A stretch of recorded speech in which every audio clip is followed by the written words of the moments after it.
அன்பானவர்களே, இந்த லென்த் நாட்களில் சிந்திக்க ஒரு சிறுகதை, நோய்களை எல்லாம் என்ற தலைப்பில். இந்த டாக்டர்கள் சில நோய்களை குணமாக்க மருந்துகளை கண்டுபிடித்திருக்கிறார்கள். சில நோய்களை குணமாக்க முடியாமல் தடுமாறுகிறார்கள்.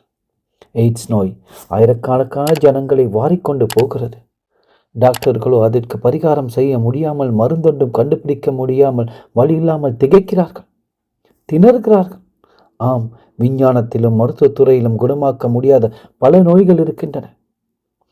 ஒரு முறை கனடா தேசத்திலே உலகமெங்கும் இருக்கிற டாக்டர்கள் எல்லாம் கூடி வைத்தியத்துக்கு கட்டுப்படாமல் குணமாக்கக்கூடாத கொடிய வியாதிகள் எத்தனை இருக்கின்ற என்று புள்ளி விவரங்களை சேகரித்தார்கள். கடைசியில் அந்த நோய்களெல்லாம் பட்டியலிட்டு மொத்தம் 39 என்று வெளியிட்டார்கள். இதை நான் பார்த்தபோது மிகவும் ஆச்சரியப்பட்டேன். அதில் உள்ளத்தில் ஒரு எண்ணம் வந்தது. ஆண்டவராகிய இயேசு கிறிஸ்து சிலுவையில் அறையப்படுவதற்கு முன்பாக 39 முறை சவுக்கினால் அடிக்கப்பட்டார். அப்படி 30 முறை அடிக்கப்படும் போது அது ரோமருடைய பழக்கமாக இருந்தது. 39 முறை அவரிடம் அடிக்கப்பட்ட போது அவருடைய சரீரத்தில் 39 இடங்களில் தழும்புகள் ஏற்பட்டு இருந்திருக்கக்கூடும்.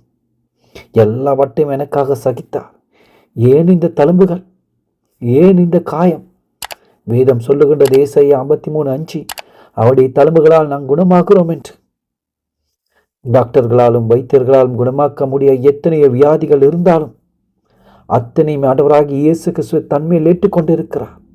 என்னை உங்களையும் பார்த்து சொல்லுகிறார், என் மகனே மகனே, நான் உன்னுடைய நோய்கள் எல்லாம் சுமந்து தீர்த்து விட்டேன், நீ இனி சுமக்க தேவையில்லை. நம்முடைய நோய்கள் எல்லாம் அவர் சுமந்து தீர்த்திருக்கிற அன்பானவர்களே. அவருடைய தழும்புகளால் நாம் குணமாகிறோம். ஆமேன். தேவன் உங்கள் ஒவ்வொருவரையும் ஆசீர்வதிப்பாரா.